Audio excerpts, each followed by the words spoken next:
So, I've been reviewing the camera lenses for a while now, yet for some reason I always ended up ignoring the very first one which I bought when I was getting to the landscape photography. Even though it's probably the one which I use the most. And it's none other than the Tamron 17-28 f2.8 Di3 RXD. One of the best wide-angle zooms out there. This lens has been through it all with me. Freezing mountain temperatures, insanely humid Scottish Highlands, an accidental swim in the Lago di Sorapis, and countless miles on the bike or skis. And it's still going strong like the day I got it. And today we are gonna try to get some stars with it, but in the meanwhile let's make a deep dive into the techs behind it. So by the end of this video I can pretty much guarantee that you will know whether or not this lens is worth your money. Let's go. So, I have got a few spots in my mind where we could really put this lens through its paces, but we need to get there before the sun goes down. So let's speed up. Woo. So Tamron 17-28 f2.8 Di3 RXD. That's a mouthful, but let's break it down. Alright, so maybe I made it sound like it's rocket science, but in the end it's like super easy. I mean, the f2.8, it means just it's a bright, constant aperture. It's like huge help if you are in the low light situations, or it also helps to create like shallower depth of field, or make like those beautiful background separations even at the wider focal lengths. The Di3 in the Tamron language, it just means it's designed for the mirrorless cameras, and the RXD are Tamron's fast, quiet focusing motors, which might not be the absolute like newest focusing tech, like those beautiful VXD motors, but I mean, it's plenty fast in most of the conditions, including your video work. And now that we cleared it up, let's look at some technical stuff, because there are a few main factors why I really love this lens. The first, it's exceptional image quality for the money. I mean, literally, you can get this one for 800 USD or Euro for the fast f2.8 damn sharp lens, which is incredible. The second, it's lightweight. 420 grams for the ultra wide angle lens. You will be happy to take it everywhere with you. And the third, this thing is damn durable. I love how Tamron does its weather sealing.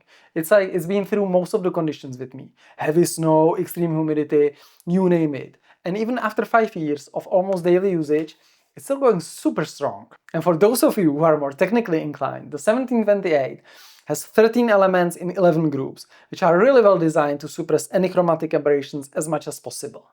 Speaking of the specs, the minimum focusing distance is 19 centimeters on the wide end and the 26 centimeters on the 28, which is great for all those like creative close-ups or the video war. And now one of my favorite features is the 67mm filter thread, which is shared by most of the Tamron's Di3 lenses. And that means that all of our ND or VND filters are totally interchangeable. So it saves like a lot of hassle and a lot of money. Now let's get back. So this seems to be like the first mini photo shoot of the day, because I totally love this area. So many possible compositions, like the meadows, the mountain stream.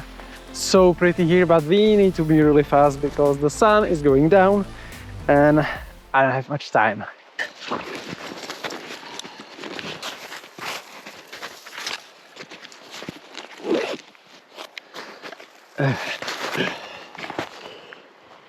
Yeah, something like that. And this looks absolutely gorgeous. Okay, so I ended up shooting this one with ISO 100 to keep the noise down, and the shutter speed was like 1/40, with an aperture like f16 to get that nice starburst effect. I was focusing somewhere in between like 1/3 or half of the frame to make sure that the entire scene from the foreground to the background will be like beautifully sharp. Like normally I would probably compose it from the two pictures, but as it was like brutally cold and I was already running out of time, and the 17-28 really works wonders, I just opted for the single shot. And as we discussed, due to its well-engineered optical design, it's like really well flare resistant, and basically you can see that all the bright snow or all the sun it handled with an absolute ease. On top of that, the front element features like really robust fluorine coating that repels like all the water, dust, your pesky fingerprints, basically ensuring that all your shots will remain like beautifully sharp even in challenging environments. Anyways, now let's look at the final image after a few tweaks.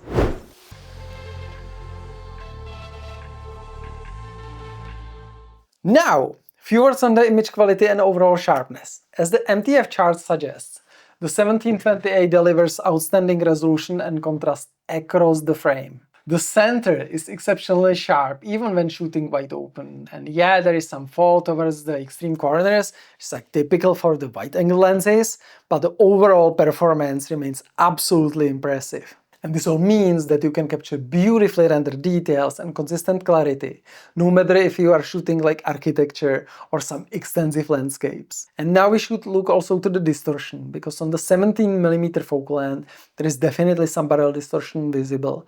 But this is like common trait to all the wide-angle zooms and nothing to really worry about. Once you zoom to like 19mm, basically this distortion is almost completely corrected. So if you would be shooting like straight lines, just zoom to, if you can, to 1920, and basically you get like much cleaner result. Alright, so I think we had enough technical stuff, so let's get back on the track and hopefully get some stars. So, my first YouTube video didn't go according to the plan, because I'm getting late again. And I can imagine that you guys can't see anything, as well as myself. But in general, that means that the stars are coming. And on the more positive note, the sky is completely clear today, so it should be absolutely amazing.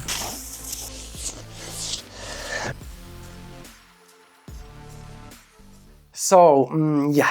Things obviously didn't really work out according to the plan, but the main problem of that night was that one trick which I really like to use when shooting astrophotography is capturing the foreground within the blue hour.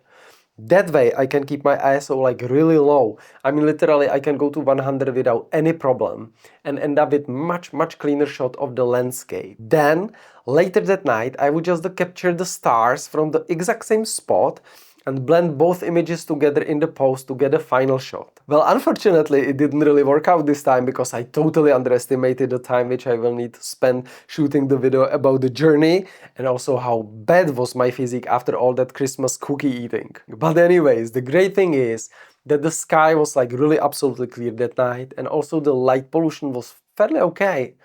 And this is where those fast 2.8 aperture really shine, because they let in enough light so you can keep your ISO like relatively low, I mean like those 3200, resulting in cleaner star shots. Also, the 1728 handles coma surprisingly well, so you won't see like all those weird smears on the edges of the frame. And that's a big deal for the astrophotographers, and that's also why I always have a blast shooting stars with this tiny but like powerful lens. And yeah, as for that initial timing error, we fortunately spent there 2 more days because it was like New Year celebration. So I did go there the other day to take a picture of the foreground, so this video won't end up as a tragicomedy, even though my wife almost divorced with me because of all these trips. But yeah, anyways, this is the final image.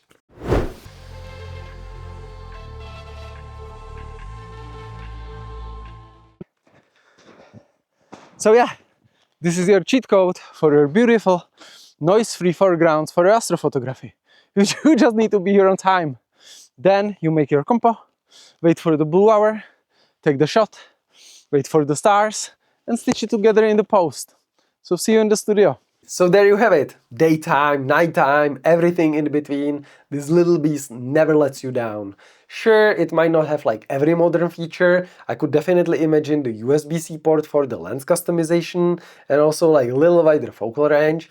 But for the price, the image quality, the versatility, I mean like this is an absolute winner in my books and I'm definitely not letting it go. And for you, the grammar hunters, imagine combining it with something like 28-300.